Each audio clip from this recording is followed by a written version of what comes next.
Hello guys, this is the screencast for milestone 2 of course CSC 519, that is DevOps. The screencast will show you the first part of milestone 2, which is creating test case fuzzers for changing the code randomly to check for useless test cases and other statistics of the test cases. Let's get right into it. And for the purpose of running Jenkins server, which will host the code and the fuzzer of the required milestone, we will be using AWS. Just launch an instance in AWS first.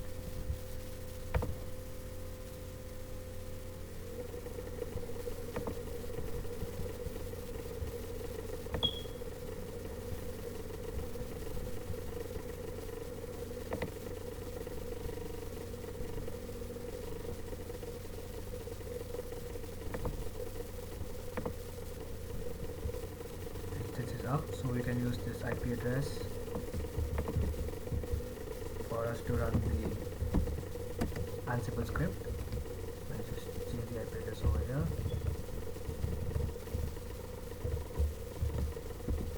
New one. Just go ahead and run the Ansible script. Yes.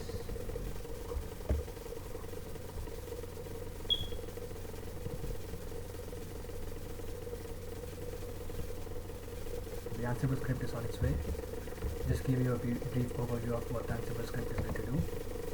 It will install all the required packages of GCC, Git, or Java, Maven, MySQL, and Jenkins as well. And then it will copy the required configuration files of MySQL and Jenkins, create a couple of jobs, that is iTrust and Fuzzer, and also it will clone the iTrust repository, which will be the code base on which will run the test case Fuzzer. Then going ahead, it will install a couple of plugins, which are Testability and Jacopo plugin, which will be required to show the test cases and the statistics of the test cases of which of them have passed and which of them have failed.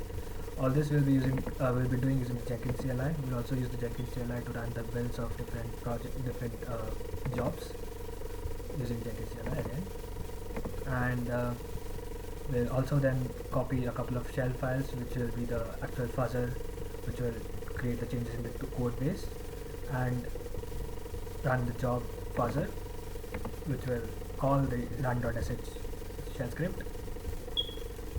Let's just show you what the iTrust job configuration will look like. The iTrust job will just cd into the iTrust repository or code base and then package the whole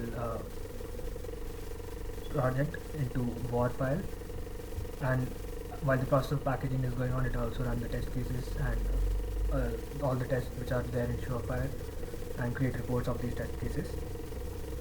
The fuzzer.xml is the configuration of the fuzzer job. This will just run the run.sh file, which will in turn call the fuzzer.sh file for 100 times. Fuzzer.sh is the file which is the shell script which does the actual process of fuzzing. It randomly gets into any 20 files in one go and changes the characters or the strings in that location. Run.sh, as you can see over here, calls the fuzzer.sh 100 times,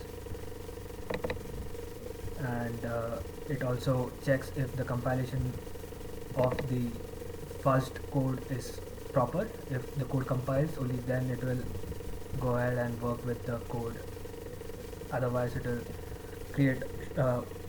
it will again clone the new repository and fuzz it again. The useless TC detector. The useless TC detector is the Python file which will detect useless test cases depending upon the XML file that we pass into it. For each build, a JUnit result.xml is created, and that is passed into this Python file, which will detect all the test cases and whether it has failed or passed. So if after 100 iterations, if the test case has never failed even once, it means that the test case is useless, because even after the changes in code, the test case fails to fail.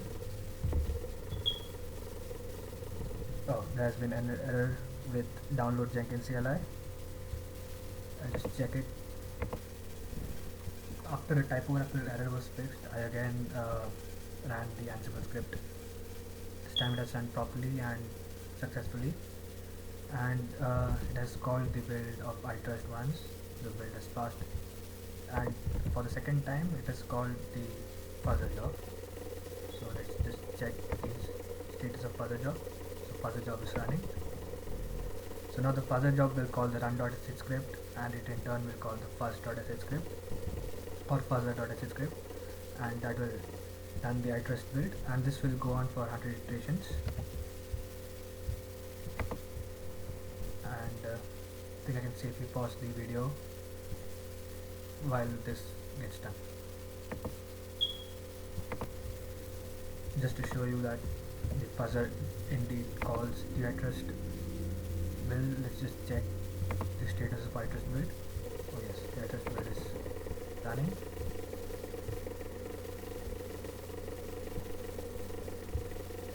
So now the iTrust build will run for 100 times, and at the end of which we'll get a list of useless test cases, and that will be displayed on the output of fuzzer.sh.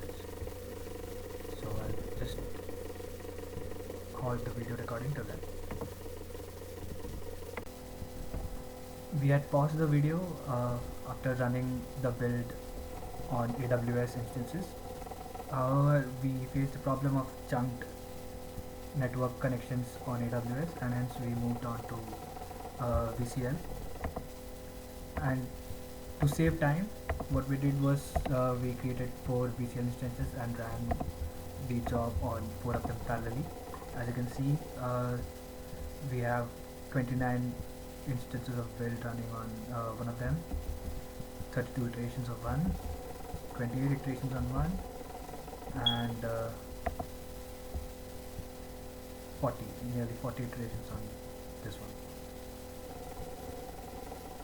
So we have crossed the total number of 100 iterations, and to find the maximum number of failures, I can go to this one. This is where we had found the maximum number of failures in a test case.